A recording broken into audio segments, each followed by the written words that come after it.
My sister accused me of child abuse, but the truth is far more disturbing. This wasn't about concern for my son. This was about revenge. She tried to use the system to destroy my life and take my child from me. And the most terrifying part, it almost worked. This is the story of what really happened, and how I'm fighting to get my son back, and to piece our lives back together. I vividly recall the day my world turned upside down. It's funny how memory works. You can forget what you had for breakfast yesterday, but a moment of pure trauma gets etched into your soul with perfect, high-definition clarity. It was a Tuesday. I remember because Tuesday is trash day, and I'd just rolled the bins out to the curb. The air was cool for a spring morning, and the sun was hitting that perfect angle where it makes everything look clean and hopeful. I was in the kitchen, and my son, Leo, who was 5 at the time, was at the little table in the corner, meticulously coloring a picture of a blue dinosaur. He was humming to himself, this little off-key tune that he always did when he was concentrating. I was making him a snack, peanut butter on toast, cut into triangles, no crusts. The way he liked it. The smell of the toast, the scrape of the knife against the bread, the gentle scratching of his crayon on the paper. It was a symphony of normal, of love, of everything I had built my life around. It was a perfect, ordinary moment. The last one I would have for a very, very long time. Then the phone rang. The caller ID was blocked, just a string of zeros. I almost didn't answer. I get so many spam calls, and I was in the middle of making Leo's snack. But some little flicker of unease, made me pick it up. I wiped my hands on my jeans and said, "Hello." My voice was light, casual. The voice on the other end was not. It was a woman's voice, flat, professional, and devoid of any warmth. "Hello, am I speaking with?" And she said my full name. "Yes, this is she," I said, a little knot of confusion tightening in my stomach. "My name is Carol Brady," she said, "and I'm a social worker with the Department of Child and Family Services. I'm calling because a report of concern has been filed regarding your son, Leo." The world didn't just stop, it shattered. The words Child Protective Services echoed in the sudden, deafening silence of my kitchen. It was like a soundproof wall had dropped between me and my life. I couldn't hear Leo's humming anymore. I couldn't smell the toast. All I could hear was the frantic, panicked drumming of my own heart. I gripped the edge of the counter to keep myself from falling. My mind was just a frantic swirl of static. CPSA report. What? No, this is a mistake. A wrong number. I'm sorry, I stammered, my voice sounding foreign and shaky. "I think you have the wrong person. There must be some kind of mistake." The woman, Carol, sighed. It was a weary, practiced sigh, the sound of someone who has had this exact conversation 1,000 times. "Ma'am, the report was specific. It alleges neglect and physical abuse." Physical abuse. The words hit me like a physical blow.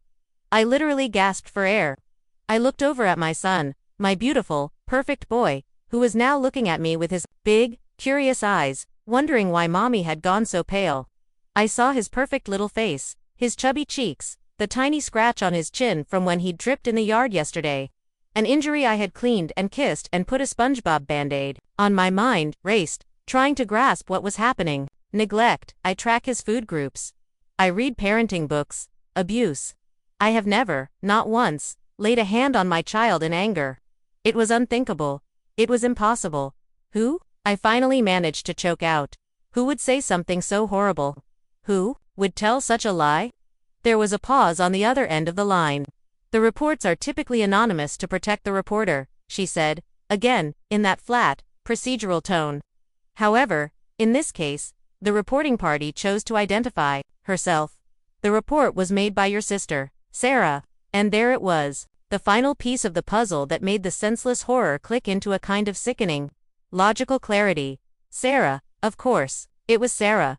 The shock didn't even have time to register before it was consumed by a wave of cold, hard rage. A rage so intense it momentarily burned through the fear.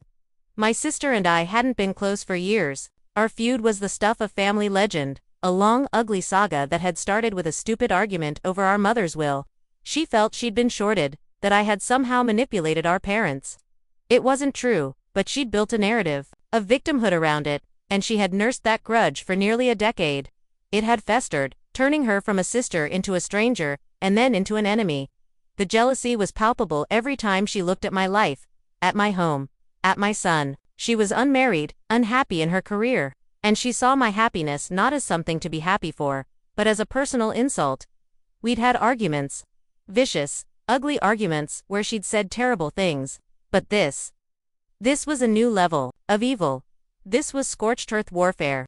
She knew that my son was my entire world. She knew that the one thing that could truly destroy me was the threat of losing him. And she had found the perfect, most depraved way to do it. She was weaponizing the system, using the language of child protection as a tool of personal vengeance. She was willing to traumatize her own nephew, to put him through this hell, just to hurt me. The thought was so monstrous it was hard to comprehend. That initial rage was quickly swallowed by a tidal wave of gut-wrenching, paralyzing fear. It was a physical sensation, a cold dread that started in my stomach and spread through my entire body, making my limbs feel heavy and useless. My future, Leo's future, was suddenly in the hands of this stranger on the phone.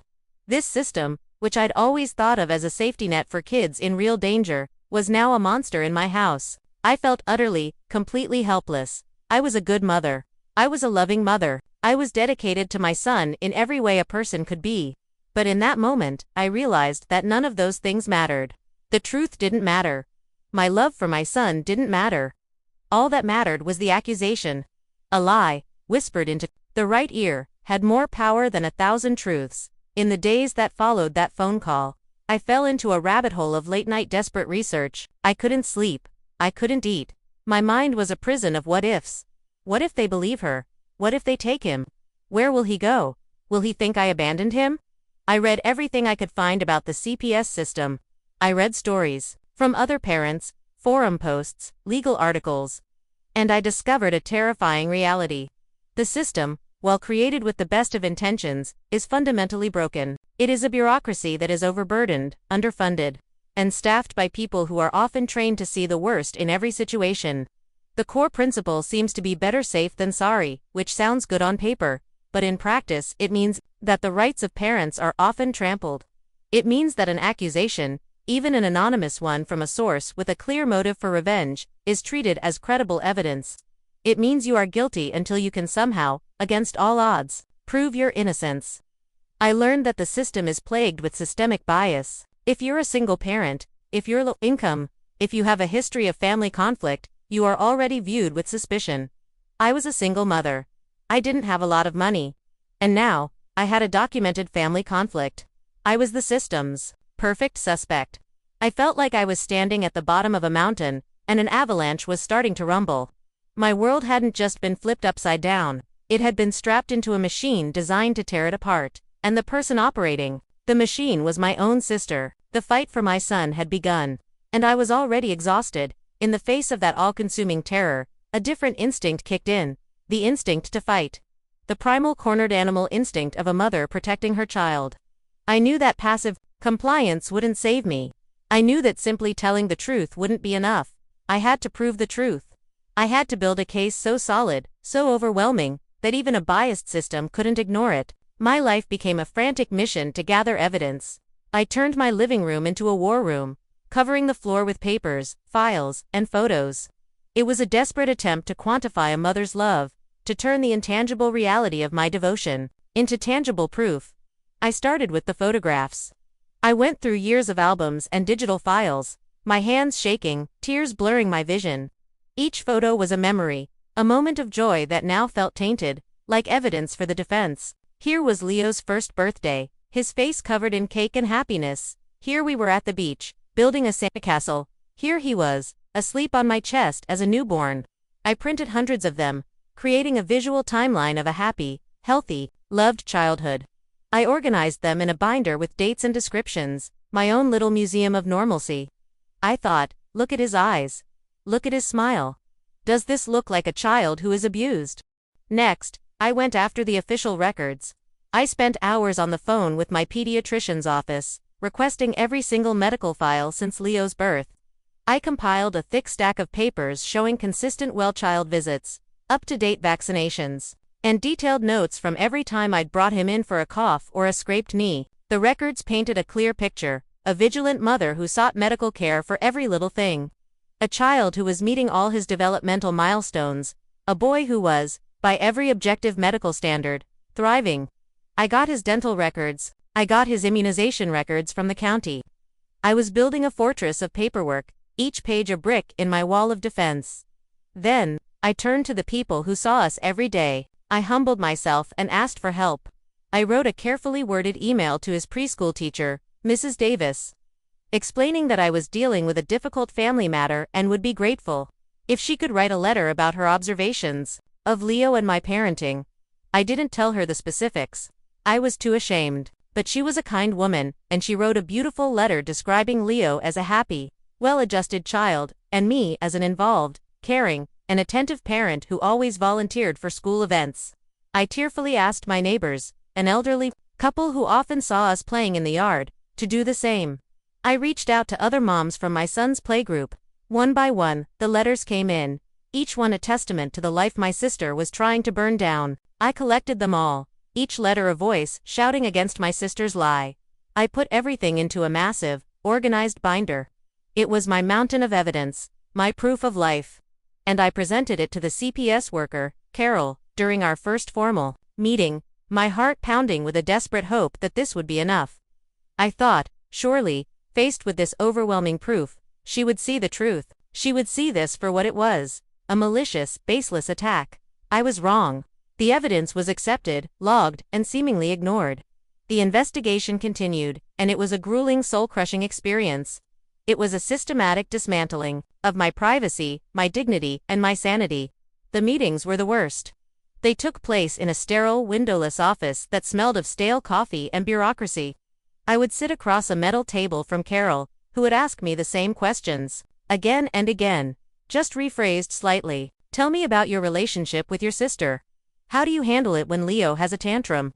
Have you ever felt so overwhelmed you wanted to hurt him? That last question felt like a punch to the gut. I wanted to scream, "Are you insane? I would die for him." But I couldn't. I had to remain calm, my voice even, my hands clasped in my lap to hide their trembling. I had to be a perfect, placid version of myself. Because any display of anger, fear, or frustration would be noted down as a sign of instability. I felt like an actor in a play about my own life, desperately trying to convince the audience that I was the good guy. The home visits were a unique form of violation. They were always unannounced. A knock on the door would send a jolt of adrenaline through me. I lived in a constant state of readiness, my house always spotlessly clean, my pantry always full of healthy food. I was performing motherhood for an audience of one.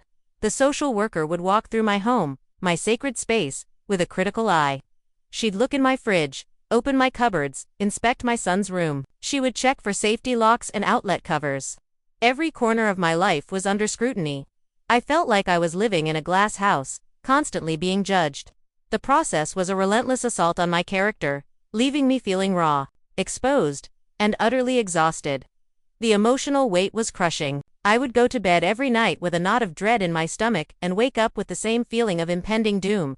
It was during one of these sleepless nights, scrolling endlessly through the internet on my phone, that I found the statistics. I landed on government websites, on reports from child welfare organizations, and I saw the numbers. That nearly 70% of all child abuse reports in the United States are ultimately determined to be unsubstantiated. 70%. The number stunned me.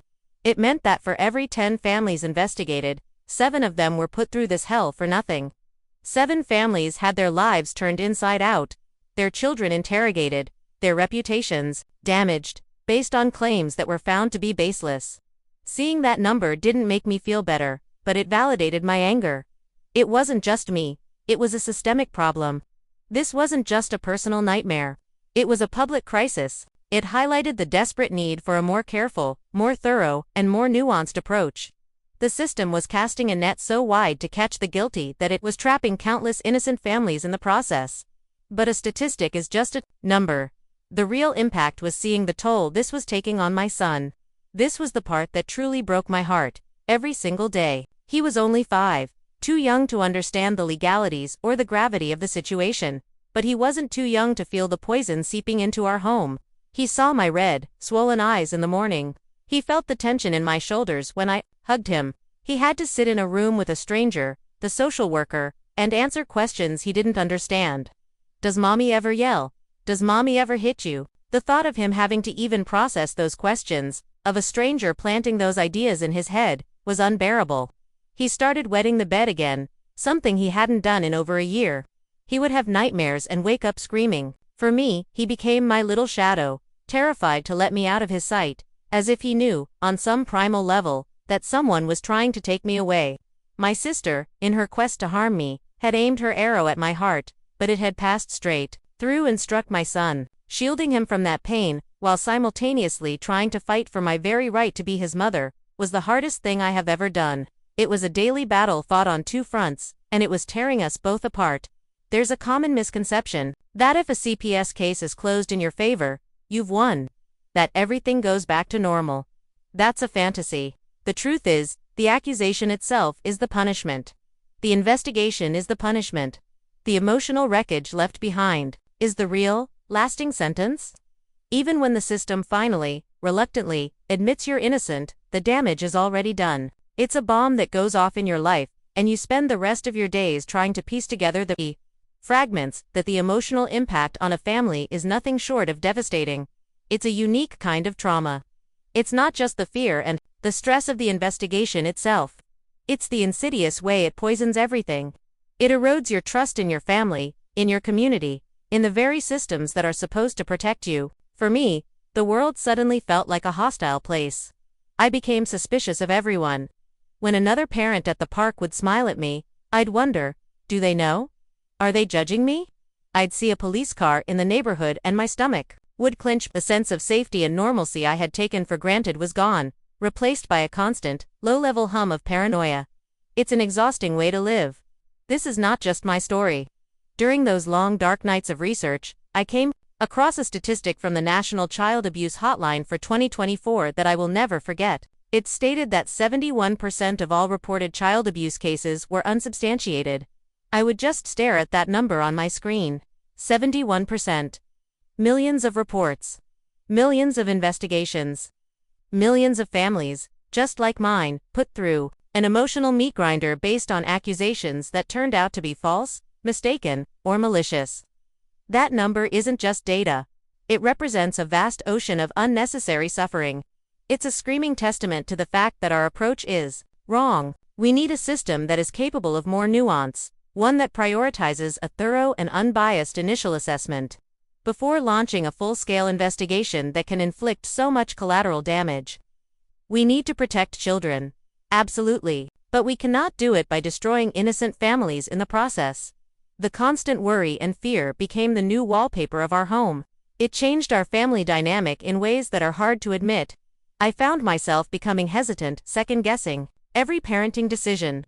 If Leo threw a tantrum in the grocery store, my first thought wasn't how to handle it, but who was watching. I became overly permissive, afraid to set boundaries for fear that his frustration could be misread as a sign of abuse. Our relationship, which had always been so easy and full of laughter, became strained. I was trying so hard to be the perfect mother for the invisible audience of CPS that I sometimes forgot how to just be his mother. I was so consumed by the fear of losing him that it created a distance between us. And I saw the toll it took on him. It wasn't just in my head. I read studies from respected institutions like the American Academy of Pediatrics that confirmed my worst fears. They showed, in cold, clinical terms, that children who are exposed to high levels of family conflict and the stress of investigations like these can suffer from significant long-term consequences. Anxiety, behavioral issues, developmental delays. I was watching these studies come to life in my own living room. Leo, my once sunny and confident boy, became anxious and withdrawn.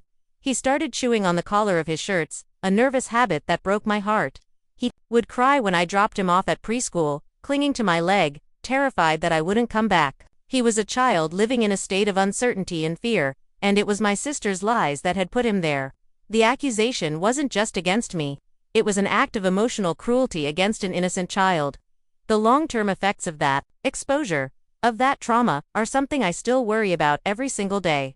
Eventually, after months that felt like years, the investigation concluded in my favor. The letter arrived, a thin envelope that held the weight of my entire world. It said the allegations were unfounded. There was no apology for the hell they'd put us through. No acknowledgement of the damage done. Just a bureaucratic stamp of dismissal. And while a tidal wave of relief washed over me, It didn't feel like a victory. It felt like surviving a shipwreck. You're alive, but you're left clinging to a piece of driftwood in the middle of a cold, vast ocean, and you've lost so much in the storm. The experience left deep, permanent scars. It's crucial for people, for social workers, for judges, for lawmakers, for neighbors to understand this. A false accusation is not a harmless event. It leaves a permanent mark on a parent's psyche and can cast a long shadow over a child's development. It can destroy family relationships, bankrupt families through legal fees, and damage reputations in a community. After I was cleared, some people treated me differently. I'd get sympathetic, pitying looks. Others seemed to keep their distance, as if the accusation itself had left a permanent stain of suspicion on me. There's no undo button. My sister's lies had detonated a bomb, and even though the smoke had cleared, the crater remained. Our family was forever changed. It is absolutely vital that we create and fund support systems, counseling, support groups, legal aid specifically for families who have been through this ordeal, because being declared innocent is not the end of the story. It's just the beginning of a very long and difficult journey of healing. The ordeal lasted for 6 months, 182 days, to be exact. I counted every single one of them. Each day was a mountain to climb, a 24-hour period of holding my breath, waiting for the other shoe to drop. The day the official letter of dismissal from CPS arrived was surreal. I saw the envelope in the mailbox, with its official-looking government return address, and my hands started to shake so badly I could barely get the key in the lock. I sat in my car in the driveway for a long time, just staring at it, my heart hammering against my ribs. This thin piece of paper held my entire future. It held my son's future. Finally, I tore it open. My eyes scanned the page, searching for the keywords: investigation, concluded, allegations, unfounded, case closed. The relief that washed over me wasn't the explosive, joyful kind you see in movies. It was a heavy, weary relief. It was the feeling of a soldier finally being told the war is over. I didn't cheer. I didn't laugh. I just leaned my head against the steering wheel and sobbed. I cried for the fear, for the sleepless nights, for the humiliation, for the innocence that had been stolen from my son. It was a victory, technically, but it was the kind of victory that leaves you battered and broken on the battlefield. The damage done to our family, to my spirit, was immense and undeniable. We had won, but the cost had been astronomical. Going through this fire, however, forged something new in me. It burned away my naivety about the world and replaced it with a cold, hard clarity. My personal nightmare had given me a front row seat to the deep, systemic flaws within the CPS system, and I could no longer ignore them. The most glaring issue I encountered was the shocking lack of due process for parents. From the moment that first call is made, you are treated as a suspect. Your home can be entered, your child can be interrogated, and your life can be put under a microscope, all without a shred of credible evidence being presented. The system operates on a presumption of guilt. My entire life was appended based on the word of one person, a person with a clear and documented history of animosity towards me. The reliance on hearsay evidence, without any critical examination of the accuser's motive, is not just a flaw. It's a fundamental injustice. It creates a fertile ground for the system to be weaponized by individuals seeking revenge, as my sister did. Furthermore, I was horrified by the lack of resources and support for families who are trying to navigate this terrifying maze. You are thrown into a complex legal and bureaucratic system with no map and no guide. You are expected to understand your rights, which are rarely explained to you, and to defend yourself against a powerful state agency, often with little to no financial resources. I learned the hard way that I had to become my own fiercest advocate. I had to learn the system's rules better than they did. My salvation was my meticulous documentation. That binder I created wasn't just my evidence. It was my shield. It was my refusal to let their narrative, built on my sister's lies, become the official story. I learned that in this fight, the person with the best records often wins. I learned that I had to be strong, organized, and relentless, because my son's life depended on it. I also learned the profound importance of seeking support. I found an online forum for parents who had been falsely accused by CPS. Finding that community was like finding a lifeboat. Reading their stories, sharing my own, and realizing I wasn't alone was the one thing that kept me from completely breaking down. They were the only ones who truly understood the specific hell I was living in. So now, when people ask me for advice, or when I think about what I would tell my past self on that horrible day, it's this. First, do not panic. Your fear is what they expect. Take a deep breath, and then another. Your calmness is your armor. Second, from the absolute first moment of contact, document everything. Get a new notebook and write down the date, time, and name of every person you speak to. Summarize every conversation. Save every email, every letter, every scrap of paper. If your state allows it, record every phone call and every in-person meeting. This is not paranoia, it is survival. You are building the case that will save your family. Third, and this is non-negotiable, seek legal counsel immediately. Do not speak to a social worker alone. Do not fall for the "we're just here to help" line. They are not your friends. They are investigators for the state. You would not speak to the police without a lawyer, and you should not speak to CPS without one either. A good family law attorney who has experience with CPS cases is an essential investment in your future. Finally, remember that you are not alone, even when it feels like the entire world is against you. Reach out, find those support groups. Connect with organizations like the National Association of Child Protective Investigative Professionals, NACPIP, or other family advocacy groups. They can offer invaluable resources, advice, and, most importantly, hope. You have rights. You have a voice. This experience taught me that the system is powerful, but it is not infallible. You can fight back against injustice. You must. The end of the investigation was not the end of the journey. In many ways, it was the start of a new, even more difficult one, the journey of healing. This experience has been deeply, profoundly traumatic for both me and my son. It's a trauma that lingers in the quiet moments of the day, a shadow that I'm constantly trying to outrun. The anxiety, the hypervigilance, the loss of trust, these things don't just vanish when the case is closed. They become a part of you, and you have to actively work to heal from them. So that is my new full-time job, healing myself so I can heal my son. I am now actively seeking therapy. It was a difficult step to take. It felt like an admission of defeat, that my sister had somehow broken me. But I've come to realize it's the opposite. It's an act of strength. It's taking control of my own mental and emotional recovery. I'm working with a therapist to process the layers of trauma, the betrayal by my sister, the powerlessness I felt at the hands of the system, the fear for my child, and the anger that still burns so hot inside me. I'm learning tools to manage the anxiety, to challenge the paranoid thoughts when they arise. It's hard work.